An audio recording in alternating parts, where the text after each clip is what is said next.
everyone and welcome back. My name is Angela and yes, I'm sitting next to another pile of books and that means of course roundup video. Now I said when I will read Ben Aronovich Amongst Our Weapons that I might do a roundup of urban fiction.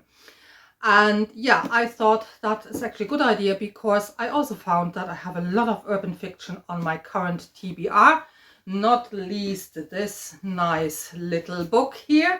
So I thought no better time than the present. Let's do it. Let's have a look at urban fiction. What's it about? What's the genre? What do we call urban fiction? Where does it come from? So urban fantasy is a very vast genre and it kind of like has, yeah, proliferated into other genres as well. So there is a lot there and we definitely will not mention everything and cover everything. And as always, the examples are stuff that I have read.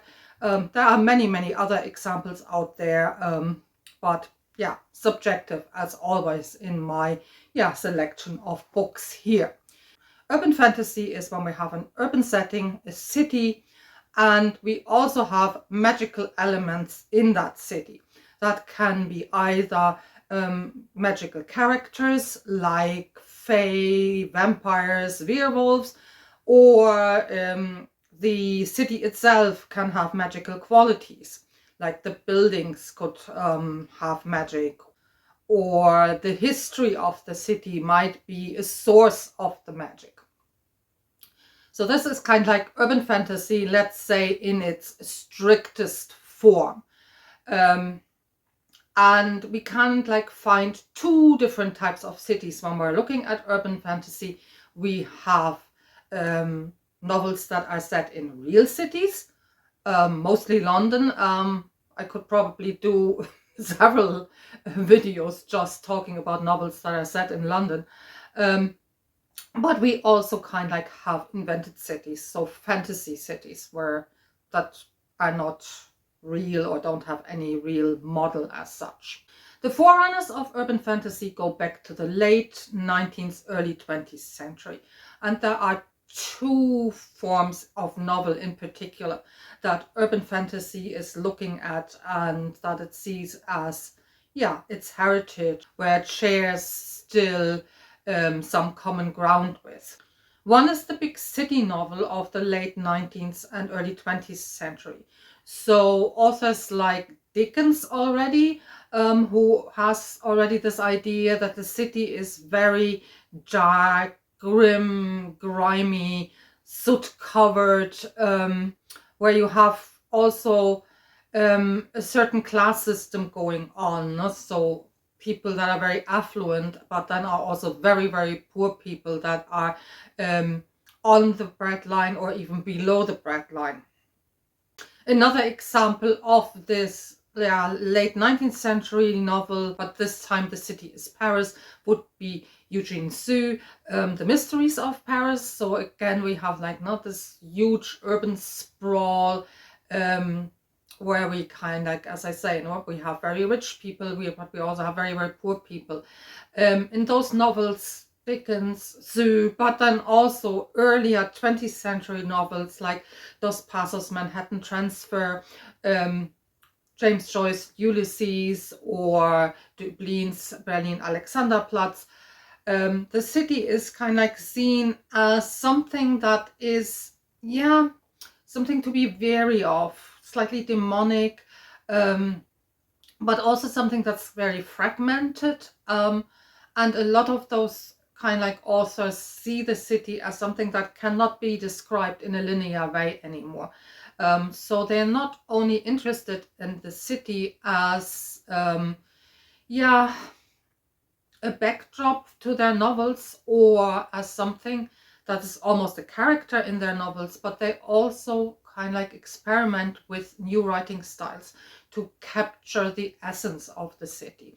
And because they see the city as so fragmented, they are looking more towards film and cinema and the way how film is edited and what techniques are employed there, and try to recapture that in their writing styles. The other big novel that urban fantasy is borrowing from is the detective novel. Again, a genre that starts in the late 19th century, but in this case, I think it's more the noir detective novel from the 1930s, 40s, early 50s that urban fantasy is looking at.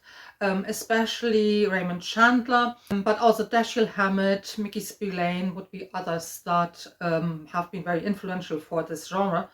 But what they all do is that they have this lone detective figure that's, the detective is very broken.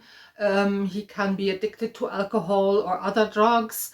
And also the city in those novels is, apart from being still grimy, dilapidated, having kind of like had maybe a more glorious past, the city in those novels is also very corrupted. And while the detective, if he's not totally on the side of the law, definitely thinks that he's on the side of justice.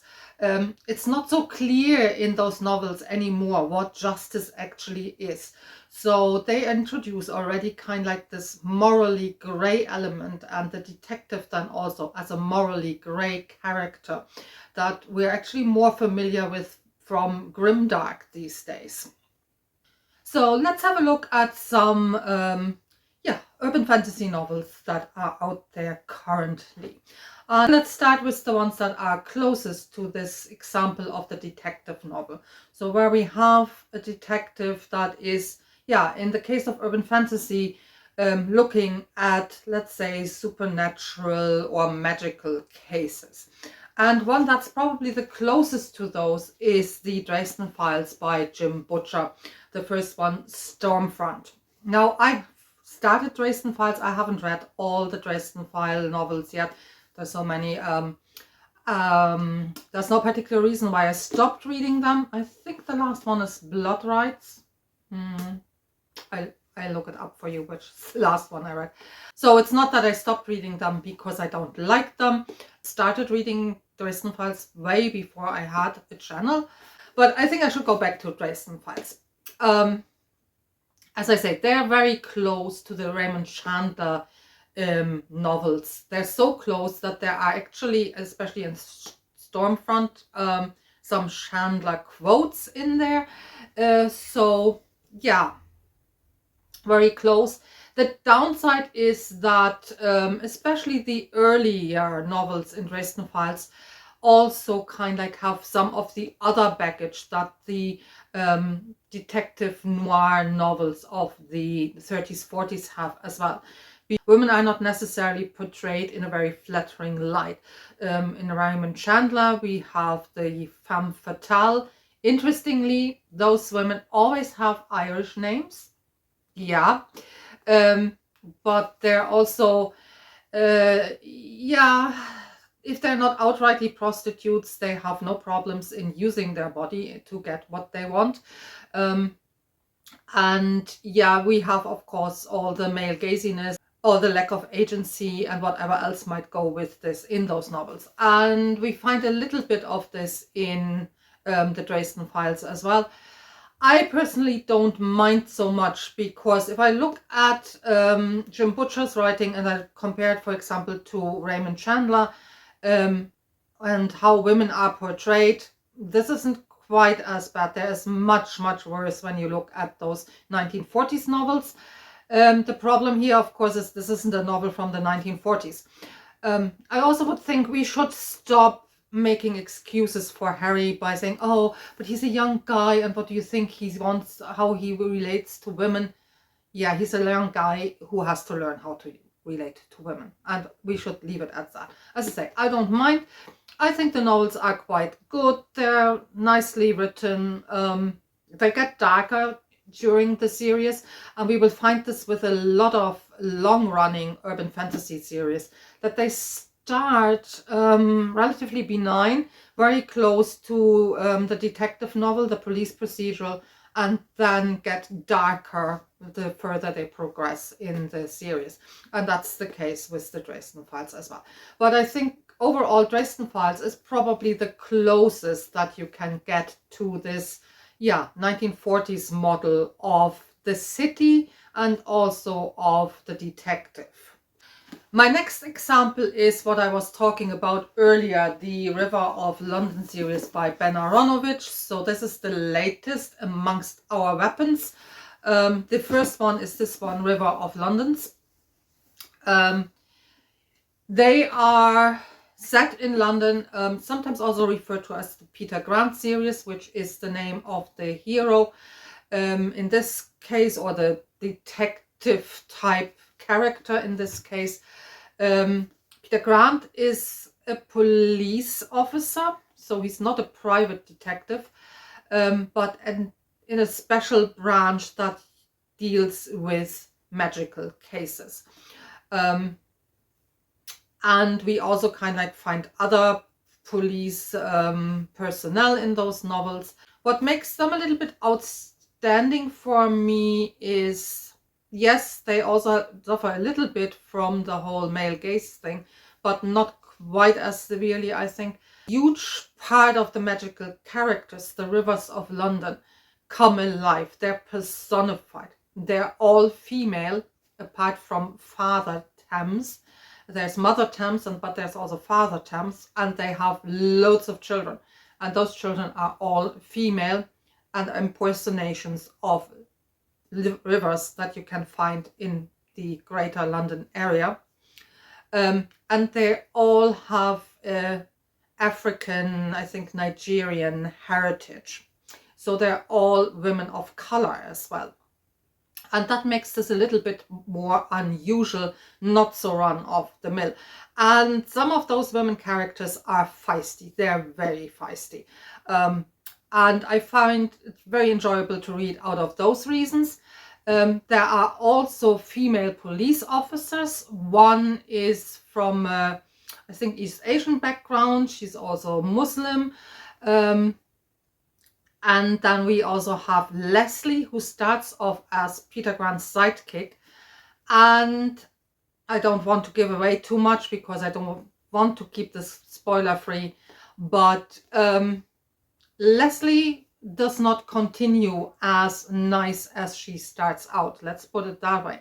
Now, this has been highly criticized, but oh yeah, and of course it's the woman who then breaks bad and stuff like that. But I think women characters should also be bad characters. Why not? I mean, if we are looking for equality, we also should be able to be the baddies sometime.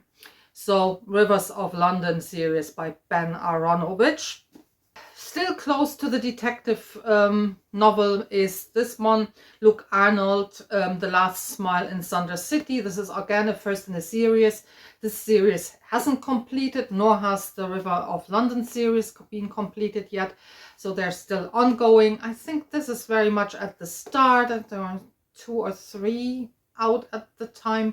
But again, this is very much in the same mold than what we've had before.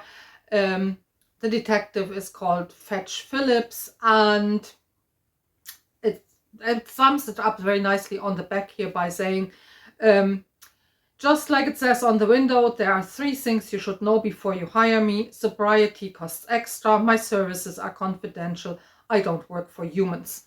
So the 3 ingredients that we have with the urban fantasy detective novel: the broken detective addicted to something, looking into cases, and the cases are not normal human cases, they're magical, super normal cases. A little bit different, but still close enough to this detective novel thing, is the Alex Verus series by Benedict Yacker. This is the first one, Fated. They all have just one word titles. This series is being complete. The last volume came out last year, which I haven't read yet. I've read all the other ones, just not the last one.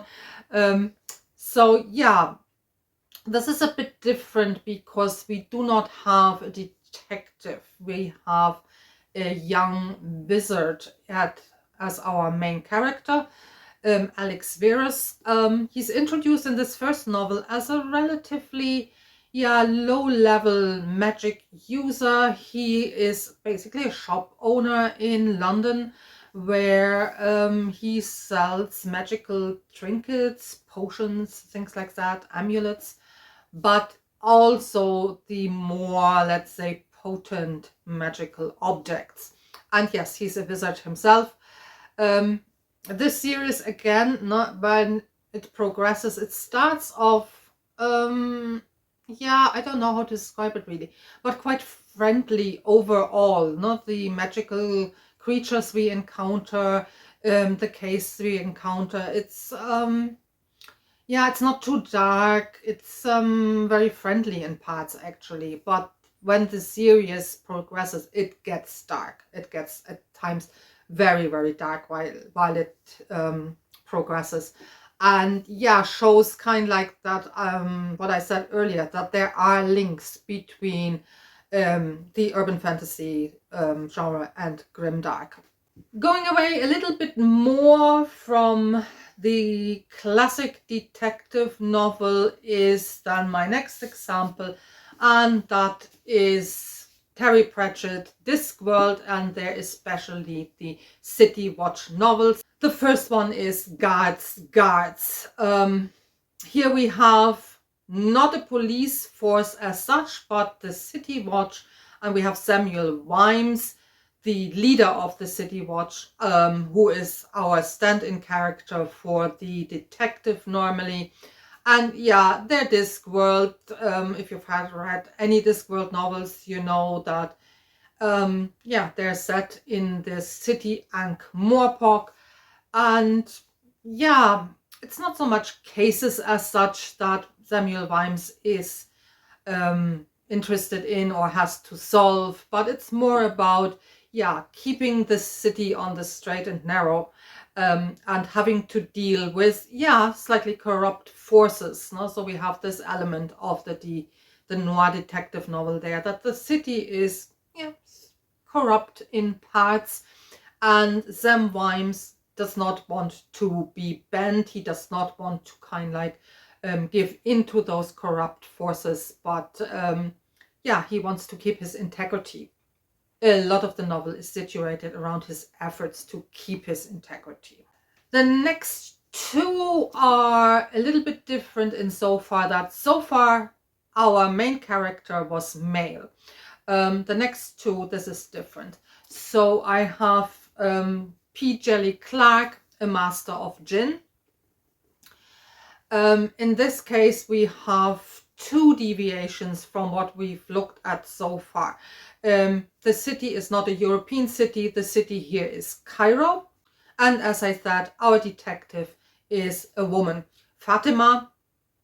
And again, we have her solving supernatural cases. So there are supernatural characters as well in this Cairo, in this city. And we have Fatima, who does not conform to the gender roles of this of her hometown. She is not working in an area where women are normally seen in. She's a detective. That's with the police force. That's already different. She's not dressing as expected. She dresses mostly in a Western style, in a male Western style. So she's wearing pantsuits. She's not wearing kind of pretty dresses or skirts. So she's already in the way how she looks, how she presents herself, a little bit of an outsider. She's also different in her sexual orientation. So she's interested in women, not necessarily in men. So we have a very interesting, non-European, non-white character in this novel. She's operating in, a non-European city. So, quite a bit of a different reincarnation of what we started off with as our model for urban fantasy. And the same goes for my next example, the Greenbone Saga with the First Jade City by Fonda Lee. This is also referred sometimes as silk punk. It's also sometimes seen as a crossover between epic fantasy and The Godfather, I think is what's brought as the other ingredient.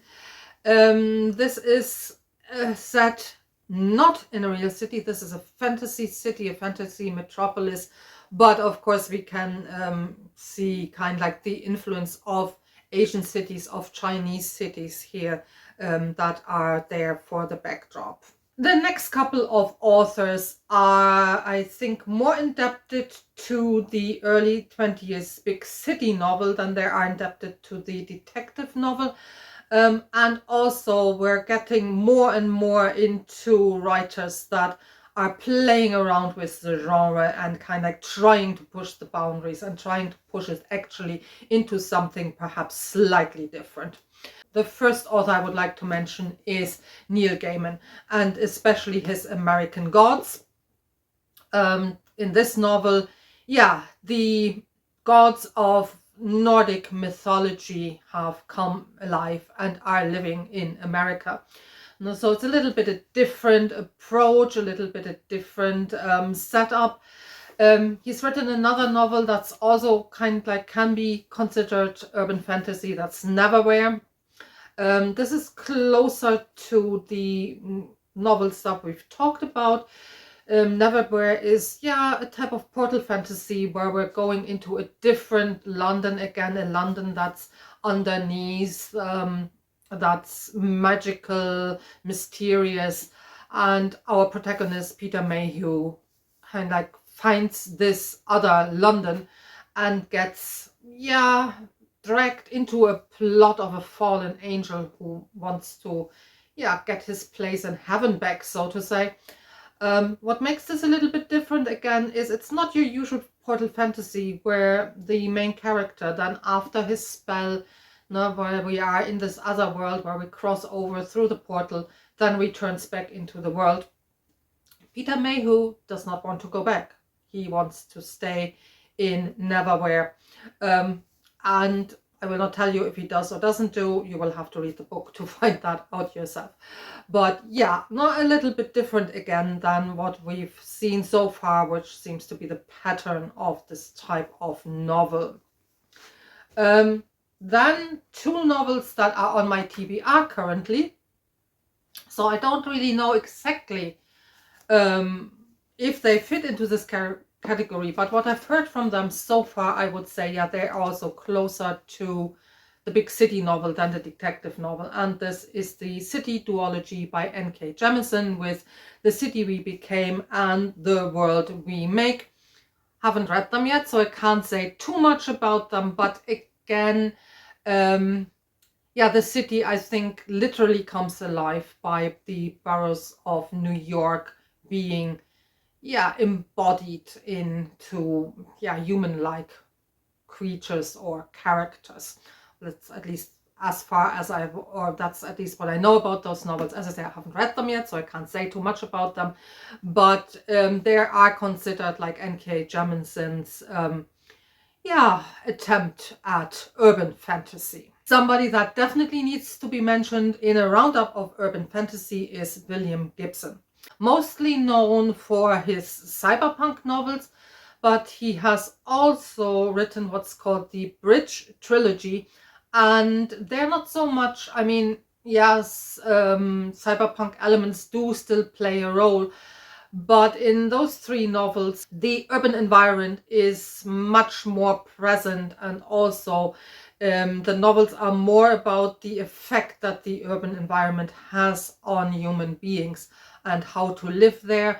It's called the Bridge Trilogy because the first book is set in a, yeah, post-earthquake California, especially San Francisco, and one of the bridges in San Francisco gives it this title because the novel is set in this, or better, on this bridge that kind of has collapsed and people are still living there. So the bridge has been turned into almost like a shanty town where people are actually still living in this structure.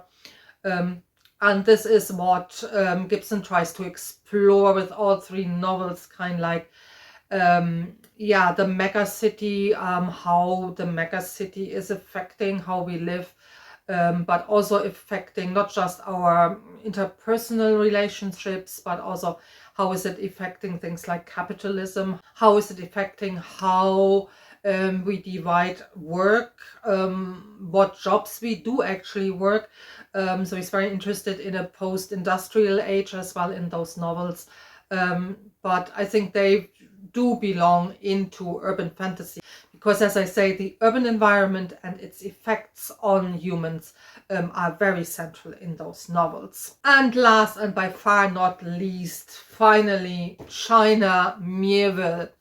And I would like to start with the novel that is the most unlike from his other writings. If you've read any China Miéville, this is a book you might think that can't have been written by him, and this is London.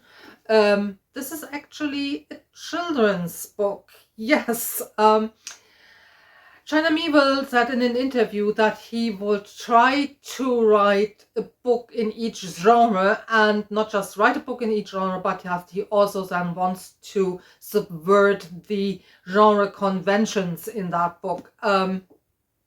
And he has no shame. He also tried it with children's literature. But I have to say, this is probably the most charming China Miéville novel that's out there. As the title says, we are in London again, but this time in Unlondon. Unlondon again is like, yeah, a different magical part of London that is reached through a portal again. The protagonists are two girls, Zana and Diba, and Unlondon is where the broken things go, like broken umbrellas, broken pots, broken phones. They all go to Unlondon, and also some broken people.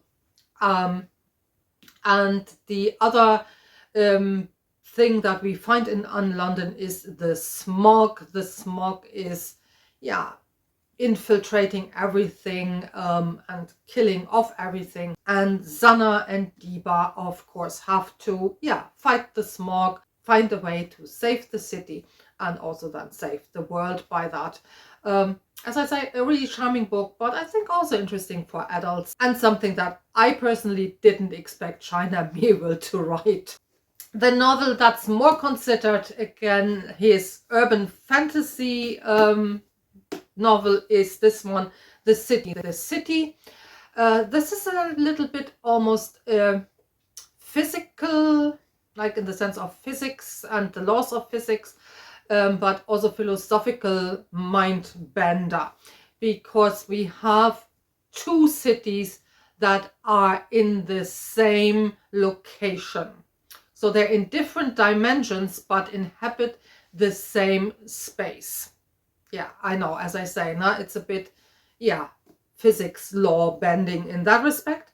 But we also have the detective novel element, because murder is committed in one of the cities, but the body turns up in the other. And that's the basic plot. And then, of course, yeah, how will this murder be solved? Detective, in this case, Theodore Borlu, at first thinks this is routine, but then, of course, it turns out something very, very different. But we also have kind of like more philosophical discussions about, yeah, ethics, also kind of how those two cities are kept apart. Is that totally ethical? Should that even be? So yeah, it deals with a lot of other questions than just the murder.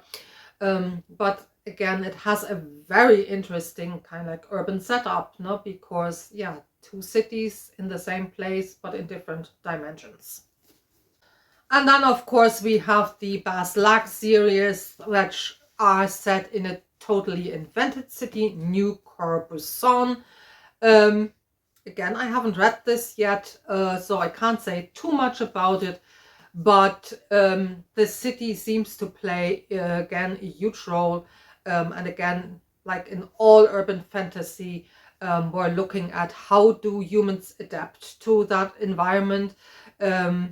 What effects does it have on our humanity as well? Are city dwellers really truly human? Have they evolved into some almost different type of species? Those are all questions I think that run through any type of urban fantasy, and this seems to be no different with this book here, Perdido Street Station, the first of the Baslack novels. Okay, thank you everybody if you're still watching. As always, let me know what you think in the comments, and I see you hopefully in the next one. Until then, all the best and happy reading.